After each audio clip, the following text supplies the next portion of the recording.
प्यारे विद्यार्थियों नमस्कार। मैं आचार्य दीपक आप सबका विवेकानंद गुरुकुल यूट्यूब चैनल में हार्दिक अभिनंदन करता हूं। तो प्रिय विद्यार्थियों, आप जुड़े हैं आचार्य दीपक के साथ और देखते रहिए। आज मैं 2 नंबर का काम करवाने वाला हूं जो हर परीक्षा में लगभग आता ही आता है। तो आज हम कुछ 8 बातें, कितनी बातें? 8 बातें वो करेंगे जो परीक्षा में आपको हिंदी जिस पेपर में है तो वहाँ मिलेगी ही मिलेगी। देखते हैं, पहला काम करते हैं हम सघोष। अब ये सघोष हो या घोष हो, बात एक ही है। सघोष भी हो सकता है और घोष भी हो सकता है, ठीक है। अब घोष, घोष माने क्या होता है? बोलना, घोषणा। जो घोषणा शब्द सुना है आपने भी, घोषणा करना। और घोषणा किसके साथ करना? से माने साथ, साथ माने घोषणा। साथ किसके साथ घोषणा करना? मतलब सघोष, यानी हम क्या है, जो सांस लेते हैं, हम सांस लेते हैं, हमारे जो फेफड़े होते हैं, जो लंग्स होते हैं, वहाँ से वायु भरते हैं हम। क्या भरते हैं? मतलब जो फेफड़े हैं वो ही ऑक्सीजन लेने देने का काम हमारा करते हैं। उन फेफड़ों से जो वायु आती है और जो कंठ में तंत्र होता है, स्वर तंत्र, क्या होता है? कंठ में हमारे स्वर तंत्र होता है।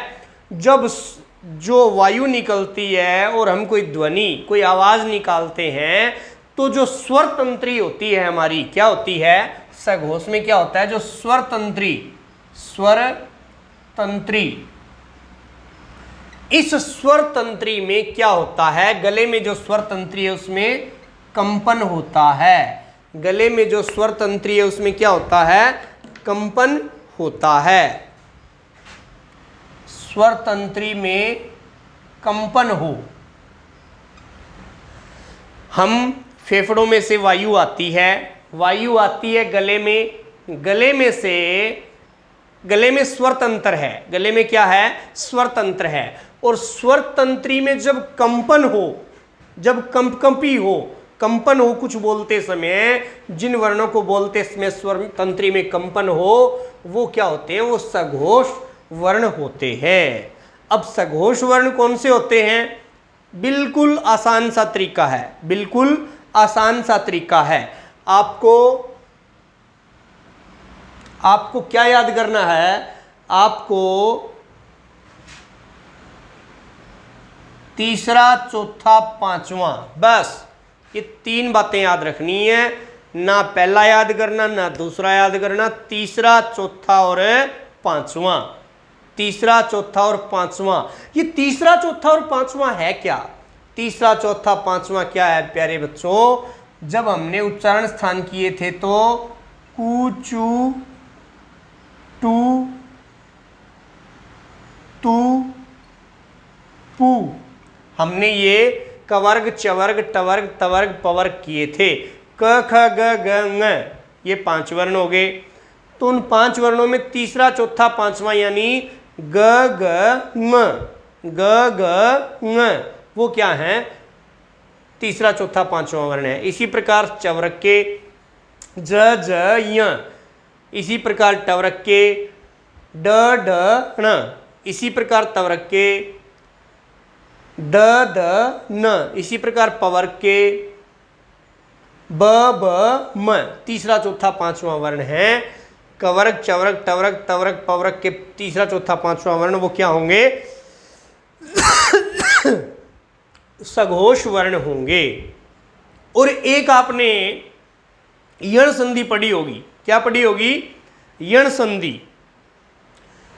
यण संधि आपने पढ़ी है तो यण संधि में हम क्या करते हैं?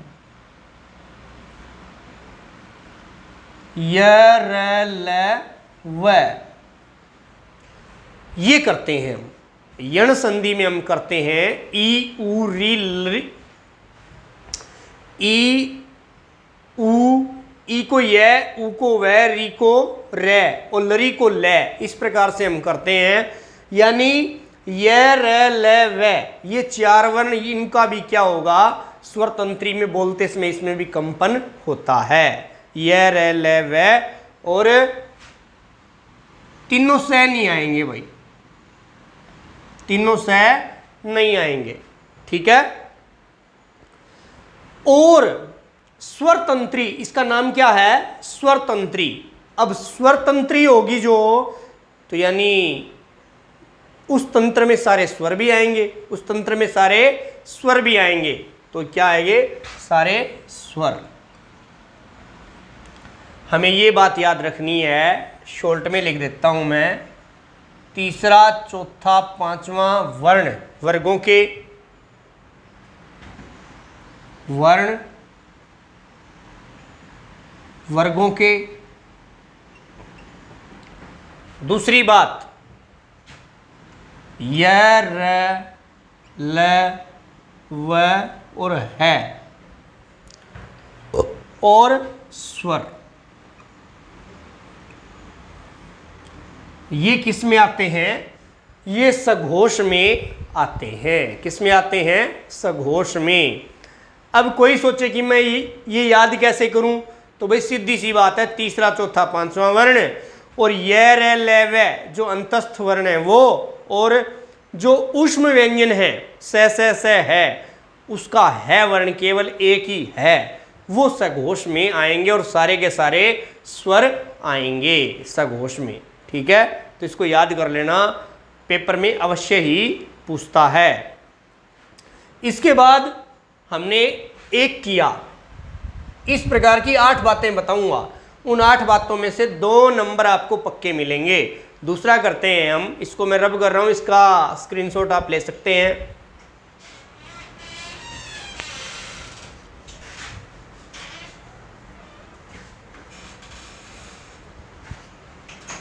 हाँ, ध्यान दो प्यारे विद्यार्थियों। दूसरी बात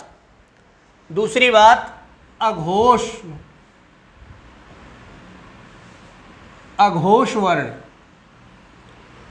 पहले हमने सघोष किया था, सघोष में हमने क्या किया था, सघोष में हमने किया था तीसरा चौथा पांचवा वर्ण, और अघोष में हम क्या करेंगे, अघोष में हम करेंगे पहला दूसरा, ठीक है, पहला दूसरा, ओके। ये र ले वे अपने किस में आगे थे, तीसरा चौथा पांचवा तो सघोष में आएंगे, ये र ले वे भी सघोष में आ गए, और है भी सघोष में आ गया। बच गए कौन से, श श, ये तीनों सकार बच गए, ठीक है। पहला दूसरा और तीनों सकार ये बच गए। ये किस में आएंगे, ये अघोष में आएंगे, और अघोष में क्या होता है, स्वर तंत्री में उच्चारण के समय, वर्ण के उच्चारण के समय, स्वर तंत्री में वर्ण के उच्चारण, मार्कर सही नहीं चल रहा, उच्चारण के समय कंपन नहीं होता, कंपन नहीं होता। जहां स्वर तंत्री में वर्ण के उच्चारण में कंपन नहीं होता, वहां कौन से वर्ण होते हैं, अघोष वर्ण होते हैं। अघोष और सघोष में से पूछ लिया जाता है, तो आप अघोष के याद कर लो। पहला दूसरा वर्ण क ख च छ प फ त थ ट ठ, पहला दूसरा वर्ण और तीनों शकार, तालु शकार, मूर्धन्य शकार और दंती शकार, ठीक है। ये आप 5 याद कर लो। पहला दूसरा वर्गों के कौन से वर्ण, शॉर्ट में बता देता हूं, वर्ग का पहला दूसरा वर्ण, ओके, और श श श, तो क्या हो जाएगा, ये 3 वर्ण हो गए, श श श, तीनों तो शकार हो गए, और पहला दूसरा वर्ण हो गया, ये क्या हो गए, अघोष वर्ण हो गए। इसमें स्वर तंत्री में कंपन नहीं होता है। 2 बातें, अघोष वर्ण में पहला दूसरा और तीनों शकार, तो यहाँ स्वर तंत्री में कंपन नहीं होता। दो बातें हमने की। अब तीसरी बात हम कर रहे हैं, ध्यान देना, छोड़ मत देना इन बातों को, इनमें से प्रश्न आएगा पक्का 100%। इसको मैं रब कर रहा हूं, स्क्रीनशॉट आप ले सकते हैं।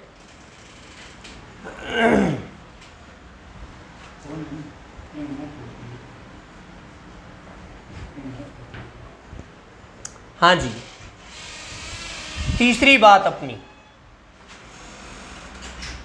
कौन सी? अल्प प्राण।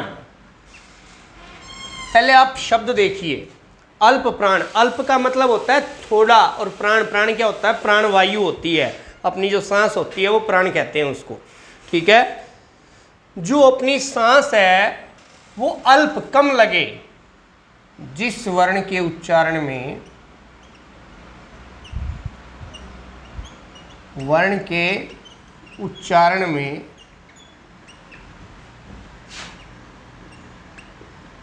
श्वास कम लगे, जिन वर्णों के उच्चारण में श्वास क्या लगे? कम लगे, प्राणवायु कम निकले, कम लगे, तो वहां क्या होगा? अल्प प्राण होगा। क्या होगा वहां? अल्प प्राण। जैसे अल्प प्राण में क्या आएगा बेटे? अल्प प्राण में हमेशा विषम संख्या चलेगी। कैसे? पहला, तीसरा, पांचवा,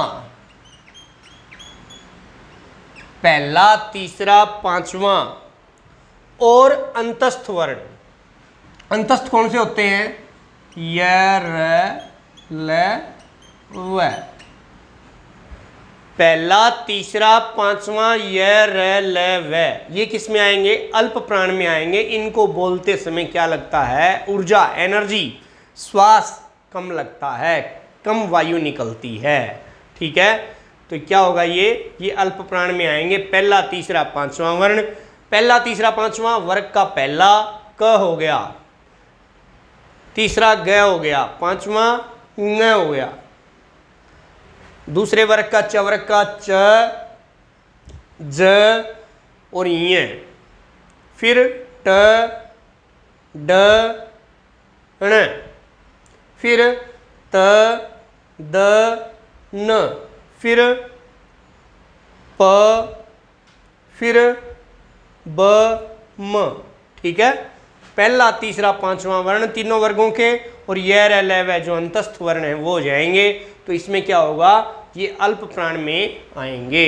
ऐसा पूछता है अनेकों बार। ठीक है, इसके बाद हम करते हैं चौथी बात। इसको नोट कर लीजिए और याद कर लेना प्यारे विद्यार्थियों। अल्प प्राण, आगे करवा रहा हूं मैं महाप्राण।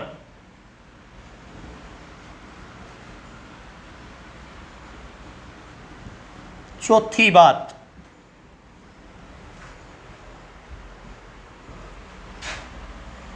चौथी बात क्या? महाप्राण। अब महा माने बड़ा, महा माने क्या होता है? बड़ा, महान। ठीक है, यहां बड़ा अर्थ में प्रयोग होगा।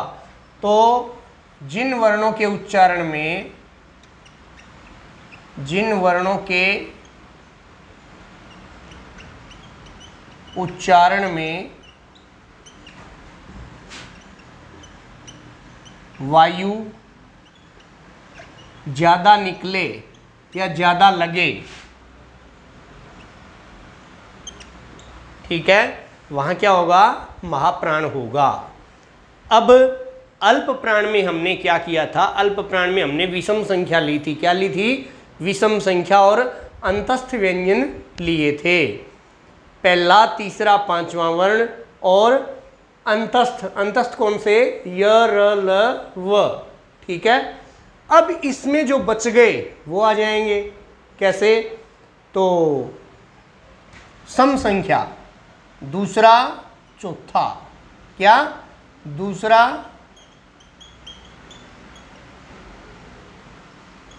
चौथा वर्ण, वर्गों क्या? दूसरा और चौथा, सम संख्या। महाप्राण, महाप्राण में क्या होएगा? सम संख्या, दूसरा और चौथा। और कौन से बच गए थे हमारे? ऊष्म व्यंजन, स, श, ह, ये क्या हो गए? ऊष्म व्यंजन। अब देखो ध्यान करो आप, जब हम बोलते हैं, एक तो क, एक ख, ग, ग, जब बोलते हैं तो थोड़ी आवाज़ ज़्यादा लगती है। बोल के देखना, च, छ, ज, झ, ये, ट, ठ, ड, ढ, मतलब थोड़ी सी खुद को भी महसूस होता है कि आवाज़ थोड़ी सी गाढ़ी हो रही है और थोड़ी वायु ज़्यादा लग रही है, तो इसलिए क्या है? ये महाप्राण है। सम संख्या, महाप्राण में क्या रहेगी बेटा? सम संख्या, दूसरा और चौथा वर्ण वर्गों के, और चारों कौन से? ऊष्म व्यंजन, स, श, ह, तालु शकार, मूर्धा शकार, दंती शकार और ह। ठीक है, ये किस में आएंगे? महाप्राण में आएंगे। तो आज आपने अल्प प्राण किया, महाप्राण किया, और क्या किया?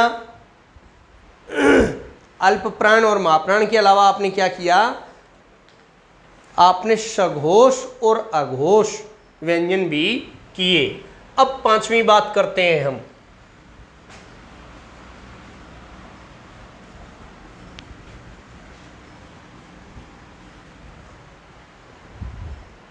पांचवी बात क्या?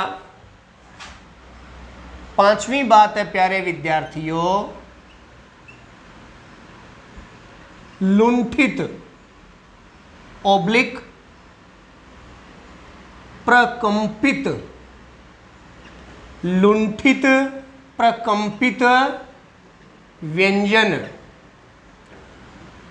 बोले मास्टर जी ये तो नया ही नाम सुना है, आप क्या करवा रहे हो? लुंठित प्रकंपित व्यंजन। अब क्या है?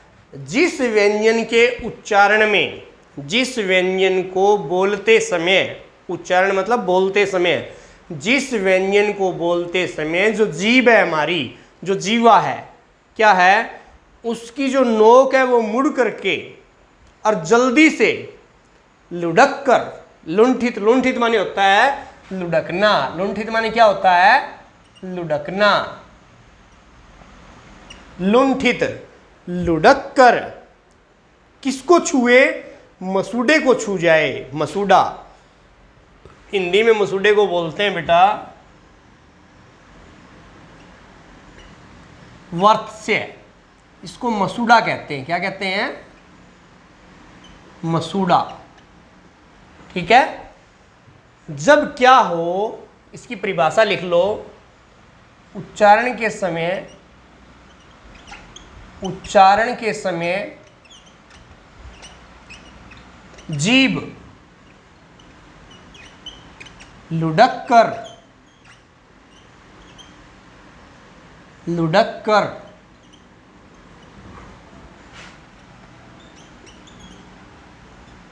मसूड़े को छू जाए,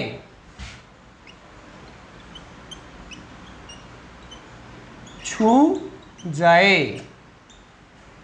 तो वहां कौन सा व्यंजन होता है? लुंठित व्यंजन होता है, प्रकंपित। जैसे रे, रे, रे, कई बार आवाज करते हैं ना बच्चे, बच्चे करते हैं रे, रे। ठीक है, तो रे, रे क्या होता है बेटे? रे लुंठित प्रकंपित व्यंजन होता है। क्या होता है? रे लुंठित प्रकंपित व्यंजन होता है।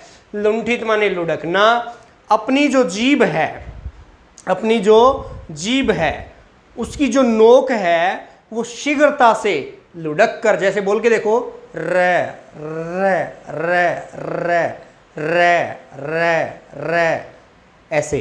ठीक है, वो क्या है? रे, रे, रे, एकदम तुरंत मसूड़े को अड़ करके आती है जीभ, तो वहां कौन सा होता है? लुंठित प्रकंपित व्यंजन होता है, रे। कौन सा होता है प्रकंपित व्यंजन? लुंठित व्यंजन रे होता है। अगली बात, छठी बात,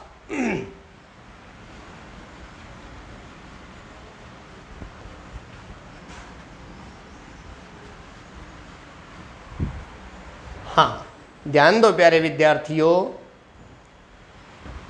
छठी बात है अपनी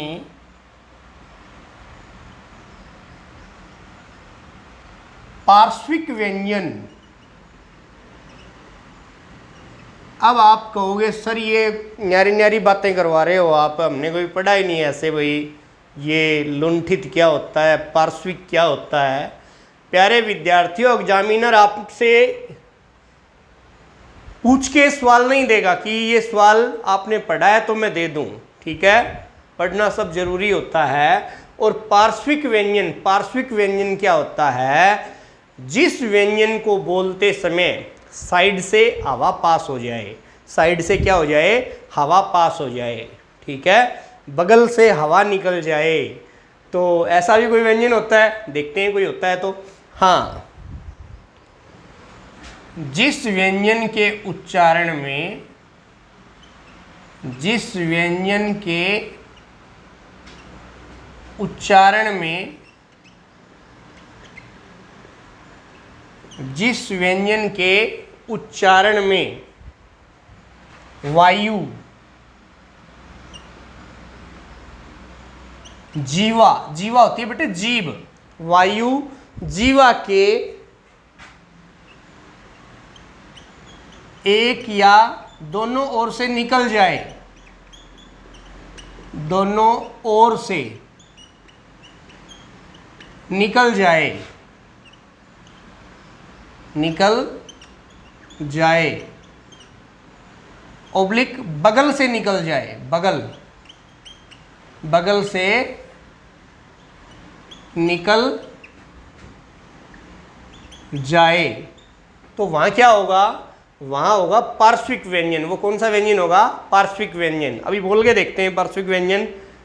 ले, ले, ले, ले, देखो दोनों साइड से हवा आ रही है, ले, ले, ले, ले, ले, ध्यान से देखो तो इसमें क्या है, पार्श्विक व्यंजन क्या आएगा, ले, क्या हो जाएगा पार्श्विक व्यंजन, ले। और लुंठित व्यंजन, प्रकंपित व्यंजन पूछे तो रे, और पार्श्विक व्यंजन पूछे तो ले। अब दो वर्ण ऐसे हैं एक्स्ट्रा अपने हिंदी में, कौन से हैं देखते हैं। सातवां सवाल करते हैं हम। आज 8 बातें करेंगे, 8 बातों में से 2 नंबर के प्रश्न आने की पूरी पूरी संभावना रहती है। छठा मैं प्रश्न साफ कर रहा हूं।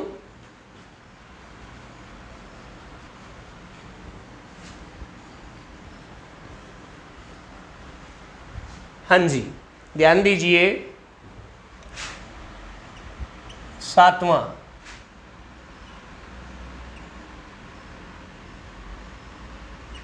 हाँ, ड़ और ढ। अब ट ठ ड ढ ण, अब ये 5 वर्ण आप पढ़ते हो, ट ठ ड ढ ण, तो वहां क्या पढ़ते हो बेटा आप, जो ड होता है उसके नीचे बिंदी नहीं होती, उसके बिंदी नीचे नहीं होती, ठीक है। और कवर्ग का जब उच्चारण करते हो आप लोग, क ख ग घ ङ, तो वो ङ होता है, ड नहीं होता। ड जो बोलते हैं वो हम गलत उच्चारण करते हैं। ड बेटे वर्णमाला में नहीं होता, ठीक है, ये अलग से वर्ण है, ड और ढ, ठीक है, इनका अलग से निर्माण किया गया है, ठीक है। ये वर्णमाला में जब हम बोलते हैं क ख ग घ ङ आएगा, ड नहीं आएगा। और ये ड के नीचे जो बिंदी लगी है ये भी वर्णमाला में उन 5 वर्ग के 5 अक्षरों को लिखते समय ये भी नहीं आएगा। तो ये बेटा कौन से व्यंजन है, ये है उत्क्षिप्त। कौन से व्यंजन है बेटा, उत्क्षिप्त व्यंजन। उत्क्षिप्त, उत्क्षिप्त का मतलब होता है उछलना। उत्क्षिप्त का मतलब क्या होता है, उछलना। किसका उछलना, जीभ जब उछल करके, क्या उछलती है, जीभ उछलती है, जीभ जब उछल करके मुर्दा भाग को ताड़ित करे, इसको बेटा एक नाम और दिया है इसका, उत्क्षिप्त व्यंजन हो गया। और दूसरा नाम है बेटा इसका ताड़न जात व्यंजन। क्या कहते हैं बेटा इसको? ताड़न जात व्यंजन। तो ड़ और ढ ये जो दो वर्ण हैं ये उत्क्षिप्त व्यंजन और ताड़न जात व्यंजन के नाम से भी इसको जाना जाता है। हाँ, हिंदी वर्णमाला में इनको जब टोटल करते हैं वर्णों को तो इनको जोड़ा जाता है उत्क्षिप्त व्यंजनों को, तब संख्या बनाई जाती है। तो देखते हैं इसकी परिभाषा। देखो बेटा, जीभ, जीभ मतलब जीवा, उछल कर, जीभ उछल कर किस भाग को? मूर्धा भाग को, मूर्धा भाग को प्रताड़ित करे। जीभ उछल करके इन वर्णों में क्या करती है? मूर्धा भाग को प्रताड़ित करती है। तो वो क्या होते हैं? उत्क्षिप्त व्यंजन। जैसे इनका प्रयोग होता है सड़क, मकड़ी, ठीक है, कढ़ी, ठीक है, इस प्रकार के शब्दों में इनका उच्चारण रहता है। उत्क्षिप्त व्यंजन बोलते हैं इनको, ताड़न जात व्यंजन भी बोलते हैं। 7 बातें हुई। हाँ, एक बात और ध्यान रखना। अब आप कहोगे कि आपने सर बताया था अल्प प्राण और महाप्राण के बारे में बताया था, तो अल्प प्राण आपने बताया था पहला, तीसरा, पांचवा, पहला, तीसरा, पांचवा, ये क्या बताया था? अल्प प्राण बताया था, ठीक है। पहला, तीसरा, पांचवा अल्प प्राण बताया था। तो क ख ग घ ङ, तो ड़ ङ जिस स्थान पे रहता है उसी स्थान पे ड रहता है, तो पांचवा वर्ण है ये। तो ये क्या है? ड क्या है? अल्प प्राण। ड क्या है? इसका लिख लीजिए बेटे, ड आ जाए तो क्या होगा बेटे? अल्प प्राण, ठीक है। और ट ठ ड ड, ड चौथे स्थान पे रहता है। किस स्थान पे? चौथे स्थान पे। तो ड चौथे स्थान पे। अब दूसरा और चौथा स्थान किसका था बेटे? वो महाप्राण का था। किसका था? महाप्राण का। तो बेटे ड का हो जाएगा महाप्राण। ध्यान रखना इन बातों का भी, ठीक है। नेक्स्ट करते हैं। अपना लास्ट प्रश्न है, बहुत ही आसान है। इनमें से 2 नंबर के प्रश्न आने की अत्यधिक संभावना रहती है। 8वां प्रश्न क्या है बेटे? ध्यान दो, अपना लास्ट प्रश्न है इस वीडियो का कि अनेकों बार ये पूछ लिया जाता है कि अनुनासिक वर्ण क्या है और निरअनुनासिक क्या है। अनुनासिक और निरअनुनासिक। अब अनुनासिक बेटा वो होता है जिस वर्ण की ध्वनि नाक से निकले। कहाँ से निकले? नाक से निकले। अब कई तो क्या होते हैं, कई तो नाक से ही बोलते हैं, तो उनकी बात नहीं कर रहा मैं, साधारण आदमी की बात कर रहा हूँ कि अनुनासिक वर्ण वही होते हैं जिनकी ध्वनि कहाँ से निकले? नाक से। आप नाक बंद करो और मैं बोल के दिखाओ। मैं अच्छा नहीं बोला जा रहा। और मुंह बंद करके आप बोल सकते हो म। तो मैं क्या है? नाक से आवाज आती है। मैं की आवाज कहाँ से आती है? नाक से आती है। क ख ग घ ङ, ये भी अनुनासिक है। च छ ज झ ञ, ये भी अनुनासिक है। और ट ठ ड ढ ण, ये भी अनुनासिक है। और त थ द ध न, ये भी अनुनासिक है। प फ ब भ म, ये भी अनुनासिक है। यानी वर्गों के जो 5वें वर्ण है ङ य ण न म, ये सब 5 क्या हैं बेटा? ये अनुनासिक वर्ण हैं। और एक अनुस्वार, अब देखो जैसे ऊपर बिंदी लगी होती है, ऊपर बिंदी लगी होती है, इसको बोलते हैं बेटा अनुस्वार। क्या बोलते हैं? अनुस्वार। ये भी अनुनासिक होता है। और इन सब को छोड़ करके सारे क्या हैं? निरनुनासिक हैं। निरनुनासिक मतलब है पहला, दूसरा, तीसरा, चौथा वर्ण वर्गों के, और य, र, ल, व, श,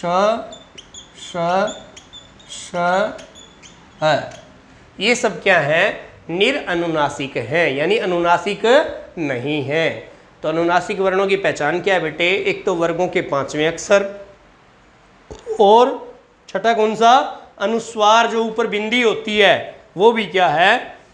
अनुनासिक होता है। इस प्रकार से बेटा हमने 8 प्रश्न किए। 8 प्रश्नों में से 2 नंबर के प्रश्न आने की आशंका रहती है। आज के लिए इतना ही।